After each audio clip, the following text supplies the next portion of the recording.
some friends of mine that's Mormons, you know. So I called them, and I had them check back in, and I found out a little bit about Dusty Rhodes. I had them check on Mr. Rhodes' roots here, see? And they sent me just a little quick, and it's not real detail because they didn't have a whole lot of time, you know. Yeah. But they just kind of checked back into the man's life history. So I just, you know, real quick, because I want to let everybody out there know a little bit about this American dream, the last surviving hero. Everybody wants to know about heroes, Certainly. man. Everybody's got to have a hero, don't they, Lance?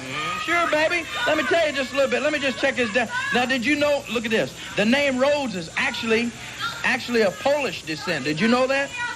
Yeah, that's where Dusty's original ancestors, they migrated over to Spain and then England, and from there his great-great-great-grandparents actually came across in the Mayflower. Did you know that? No, I really He had an aunt that came across in a canoe, but that's another story. We'll tell you about that later on.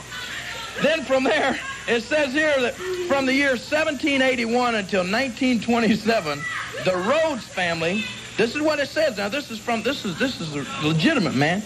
The Rhodes family was a group of ugly, obnoxious, irritable, drunken, vicious, nasty, and corrupt people. And those were the good points.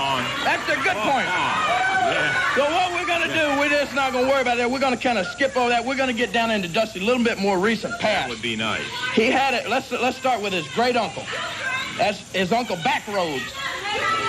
Now, he was born in 1883, and when he was born, a terrible thing happened. He lived, see?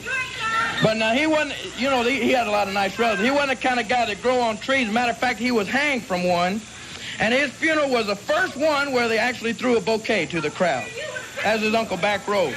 Now, then came Dusty's grandfather, Bumpy Rhodes. He was born in 1904, and he went, this is the truth, don't listen to the cameraman, man. He went on to become the town drunk of New York City. He passed away in 1931. His pardon came through just after the warden threw the switch, see?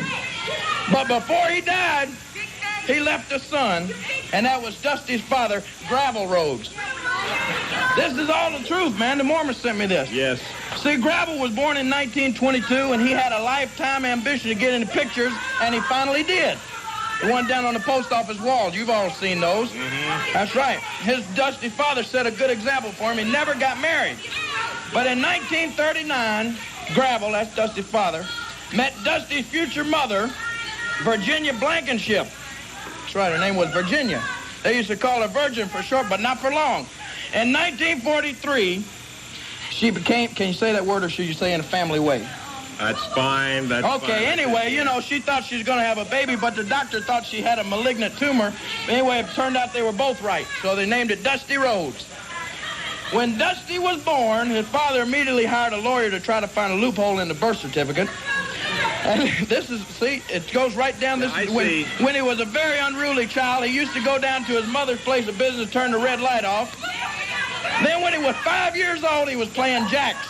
Jacks are better to open. He was a mess, wasn't he, man? When he was 7 years old, his parents moved away and didn't tell Dusty where.